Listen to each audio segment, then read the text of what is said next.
Moi, j'ai vraiment commencé à aimer le cinéma grâce à la musique des films, et je me suis rendu compte que c'était pas forcément les films en fait que j'aimais, c'était la musique.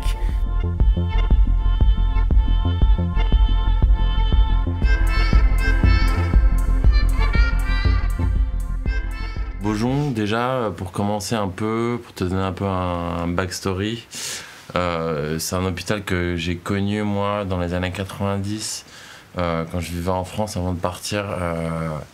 Mon père avait été soigné là-bas, en service d'hépatologie. Il avait reçu une transplantation. Et à l'époque, c'était vraiment une opération où tu avais 50-50 de chances de t'en sortir. Et donc à Beaujon, c'est un hôpital excellent avec des médecins reconnus mondialement, c'est un hôpital public. Et moi, c'est un endroit auquel j'ai passé du temps avec ma mère aussi, qui est photographe dans le film. Et du coup, 20 ans ou 25 ans après, je sais plus, 25 ans après, on décide d'y retourner. C'était la fin du Covid en fait. Et avec ma productrice, j'avais l'envie de faire un truc sur les soignants, mais en général, donc pas sur la psychiatrie forcément. Donc je descends aux urgences au bout de 2 mois. Et aux urgences, je vois un médecin avec une blouse qui fait les choses un peu différemment, qui est un peu isolé par rapport au reste. Et la police avait amené quelqu'un pour que le psychiatre de l'hôpital décide si en fait il était vraiment dans un délire ou s'il théâtralisait sa folie pour ne pas retourner. Parce qu'il était en garde à vue. Je me rends compte que c'est Jamal, que c'est le psychiatre de l'hôpital, le seul psychiatre de l'hôpital senior. Et voilà quoi. Et j'ai tout de suite eu un flash. Il y a quelqu'un qui peut porter aussi. Enfin, immédiatement pour moi, il me faisait penser à un personnage de cinéma ou de. Voilà, il y avait tout de suite un charisme qui m'a fait un peu me concentrer, me focus sur lui, quoi. On a passé 2 ans et demi. Ensemble, et il était très seul, et il me disait qu'aussi des fois d'avoir une caméra ça lui permettait de se confronter à ses idées, d'avoir juste quelqu'un là, parce qu'il était dans une solitude quand même assez vertigineuse. Après j'ai été facilité par lui en fait, par sa relation avec les patients. Il avait déjà un groupe de théâtre avant que j'arrive, qu'il avait mis en place pendant le Covid pour pas que les gens soient isolés. Et il l'a fait un peu illégalement parce que aussi il avait récupéré une salle de crise de Covid, et il y avait des jeunes presque ados qui étaient là, hyper isolés. Il s'est dit en fait il y a plus de danger à les laisser isolés dans leur chambre. La psychiatrie, c'est vrai que moi c'est un truc qui m'a toujours vraiment interrogé depuis l'enfance, l'adolescence, où moi-même j'ai été dans des situations où je me suis de santé mentale fragile. Et c'est vrai que c'était toujours quelque chose de très abstrait pour moi, parce que quand tu as un truc physique, tu vois, tu peux vraiment l'identifier, alors que c'est quelque chose de curieux, quoi, de souffrir de santé mentale. Enfin, c'est quelque chose qu'on peut pas vraiment qualifier, les gens autour comprennent pas. Il y a une vraie incompréhension dans notre société, je trouve, par rapport à la santé mentale. Vraiment de stigmatisation, mais même dans des milieux soi-disant où les gens ont une éducation, et tu peux être à des dîners et t'as la personne qui est un peu excentrique ou un peu, entre guillemets, chelou. On va tout de suite avoir tendance à plutôt se moquer. Et ça, c'est quelque chose qui m'a toujours un peu heurté.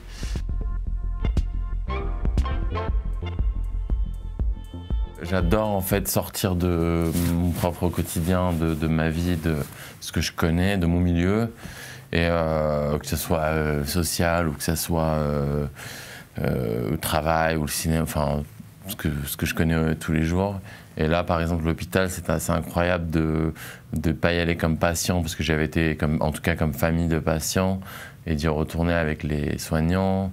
Et avant même Jamal, j'ai rencontré plein d'autres personnes à l'intérieur de l'hôpital. Et donc t'es vraiment, au bout d'un moment, avec le documentaire, c'est ça qui est génial, c'est que t'es vraiment en immersion, et tu commences à faire partie de la communauté que t'es en train de filmer. Donc à la fin, Jamal, il me parlait comme si presque j'étais un interne, tu vois. Et ça, c'est fascinant, parce que c'est vraiment une façon de toucher, de sortir, d'ouvrir aussi tes perspectives, et d'ouvrir aussi j'aime pas trop le mot, mais ton empathie, ta façon de regarder les autres. Ça te force à regarder, en fait, ce métier-là, de filmer, mais même de prendre des photos, en fait, ça t'oblige à sortir un peu de nos nombrils, quoi. Parce que c'est vrai qu'on est dans des sociétés, on est très quand même... autocentré. Ouais, autocentré par la force des choses et tout, c'est pas du tout un jugement, mais tu vois, on est quand même dans un truc où on s'inquiète beaucoup sur notre propre petite vie, et là, ça t'oblige, c'est quelque chose qui t'oblige à regarder un peu à l'extérieur, quoi. Et en fait, c'est agréable parce que ça te relâche de plein de choses, quoi.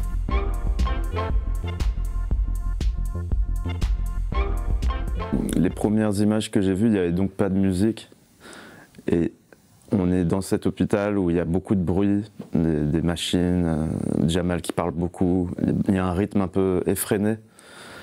Et il y a aussi des moments de silence où les patients ne parlent pas, on sent la solitude, on sent la pesanteur des sujets qui sont traités quand même. Et on voulait pas accentuer le pathos de certaines scènes ou alourdir de quelque façon que ce soit en mettant de la musique trop sirupeuse ou en étant trop mélancolique ou quoi. C'était assez difficile de trouver un juste milieu pour ne pas faire que accompagner les images avec la musique. Et donc d'ailleurs à un moment on voulait au départ je pense qu'on voulait qu'il n'y ait pas de musique dans la plupart des scènes. Donc au début on a eu une discussion quand même assez longue sur est-ce qu'il faut de la musique sur cette scène ou pas. C'était assez compliqué. Et puis en fait on a fait des séances où j'improvisais au piano parce que comme il y a énormément de sons dans les images à cause du fait que ce soit dans un hôpital, de façon épurée au piano, j'improvisais sur les images et en fait très vite on s'est rendu compte que en fait c'est Jamal qui donnait le rythme, c'est lui qui donnait le pas, quoi. Et on voulait exprimer cette dichotomie entre ces moments de silence et ces moments de frénésie et de chaos. Et donc on est un peu entre piano et en même temps lui il écoute aussi beaucoup de gabber et de hip-hop et on voulait faire un peu le lien entre tout ça. Jusqu'à vraiment le début du travail avec Gaël, je me disais mais en fait comment je peux m'être accompagné avec de la musique sur un film comme ça, c'est hyper touchy quand même dans l'hôpital et tout. J'ai été vraiment décomplexé par son travail et aussi par le fait que je rencontre Jamal à plein de concerts, il est très musical, tous les patients écoutent de la musique tout le temps. Et je me suis dit en fait pourquoi j'ai ces préjugés par rapport à l'hôpital, il faut tu vois un truc sérieux. Non en fait la musique elle est là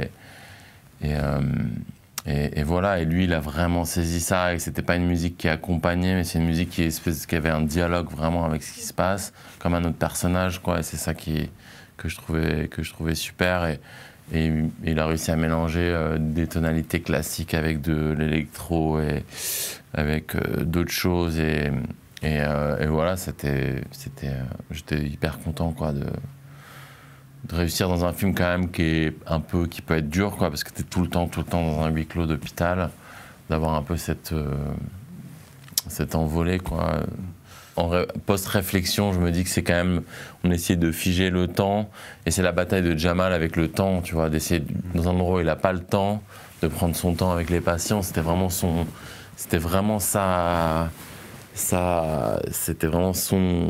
truc, quoi, le lien et le temps. Donc je pense que ça, un peu, tu vois, le fait qu'il parle beaucoup, c'est aussi lié au fait qu'il n'ait pas le temps et qu'il soit dans l'angoisse tout le temps de devoir dire les choses vite aux patients. C'est souvent des patients qui sont très introvertis, qui parlent pas. Et donc lui, il doit faire ce travail d'infuser quelque chose d'assez énergétique pour sortir du truc. Et du coup, voilà, c'était ça. C'était cette dualité, comme tu disais. Ouais, c'est difficile. C'est vrai que je trouve que Nino Rota, Casanova, c'est quand même assez incroyable. Quand j'étais petit, c'est John Williams qui m'a donné envie de faire de la musique.